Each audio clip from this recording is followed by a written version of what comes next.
एक पुरुष यानी कि किसी महिला का पति, उसने अपनी पत्नी से सवाल किया कि तू इतना सत्संग में जाती है, तुझे 25 साल हो गए सत्संग में, मैं शादी करके लाया हूं जब से गांव में कोई सत्संग नहीं छोड़ती, पर तुझ में परिवर्तन कुछ नहीं आया, तो कुछ बदली नहीं। पत्नी ने कहा जी मुझे तो पता नहीं मैं बदली कि नहीं बदली, पर हाँ मैं सत्संग में तो रोज जाती हूँ और मरूंगी जब तक जाऊंगी। उस औरत ने महात्मा से जाकर शिकायत की, महाराज मेरे पति ने आज मुझे बड़ा सवाल किया, 25 वर्ष से तू सत्संग में जाती है पर तू कुछ बदली नहीं, तो मैं क्या जवाब दूं उनको, आप ही बताओ। महात्मा ने कहा कि तुम्हारा जवाब वही है जो पति कह रहा है। अब तुम जाकर के पति से ये पूछना कि मैं जब शादी करके आई तो पहले दिन जब आपने मेरा घूंघट उठाया तो मैं आपको कैसी लगी।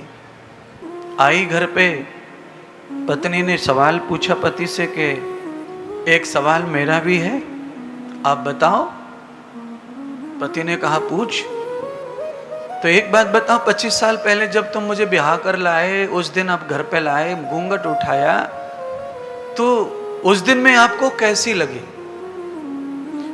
पति ने कहा मुझे बहुत अच्छी लगी, तो उस दिन बहुत जवान थी, बहुत सुंदर थी, मनोहर थी।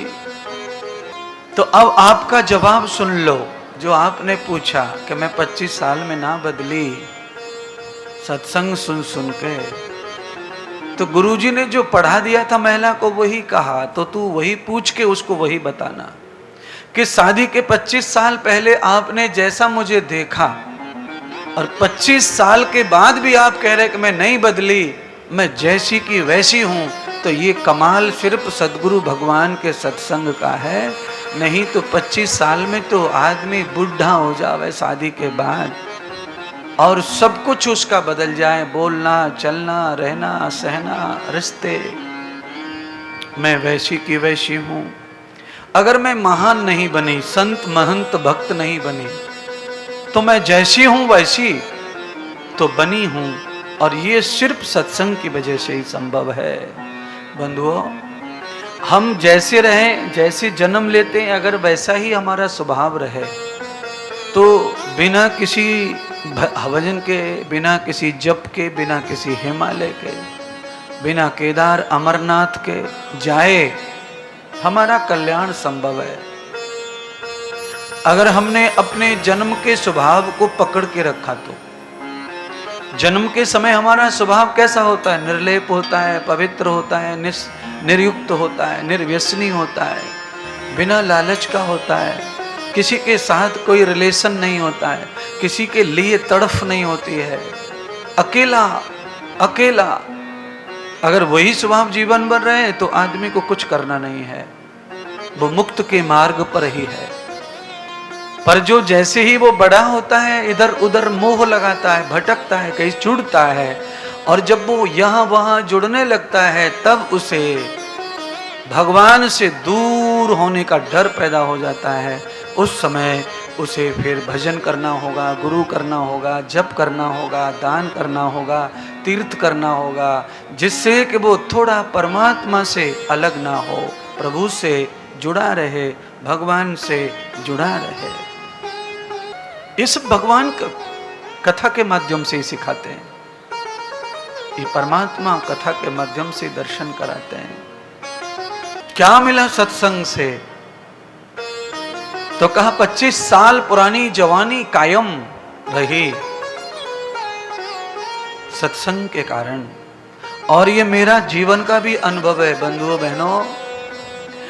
जो कथा हम लोग किताबों में पढ़ते हैं वो तो मैं बताता हूं, पर लाइफ का अनुभव, एक्सपीरियंस भी बताना है कि हमारे जीवन का एक्सपीरियंस क्या है, कि हम क्या जाने, क्या सीखे कथा से, सत्संग से। तो भाई मैंने तो सत्संग करते करते ये सीखा कि मेरी तो जवानी बराबर बनी हुई है, मैं सुंदर भी बना हुआ हूँ, जवानी बनी हुई है, बुद्धि भी मेरी बनी हुई है, सब कुछ मेरा ताजा बना हुआ है कथा सत्संग की वजह से।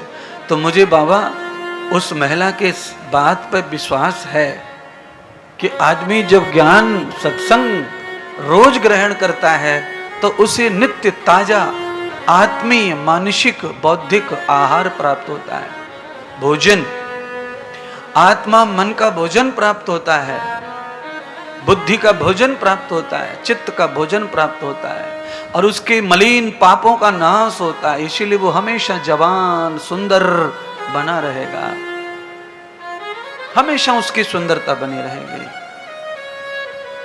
आपको बहुत अच्छा दिखने के लिए कुछ करना पड़ता है, इसका मतलब है कि आप सुंदर नहीं हैं। अगर आप सुंदरता के लिए कुछ कुछ करते हैं तो आप सुंदर नहीं हैं। आपको डाउट है अपने ऊपर कि हम कथा में जाएंगे तो कैसे दिखेंगे, कैसे लगेंगे, तो थोड़ा ये लगा लो, थोड़ा वो कर लो, थोड़ा ऐसी साड़ी डाल लो, ऐसा कोट पहन लो, ऐसा कपड़ा पहन लो, तो फर्क पड़ता है। जैसे मैं भी नया कपड़ा पहन के आता हूँ, मैं भी तिलक नया लगा के आता हूँ, दोबारा से मुंह हाथ पैर धोता हूँ, कभी स्नान कर लेता हूँ, जैसी सिचुएशन वैसा मैं कर लेता हूँ। पर हाँ ये है कि मैं कुछ श्रृंगार नहीं करता अलग से। ये कथा की मेहरबानी से, सत्संग की मेहरबानी से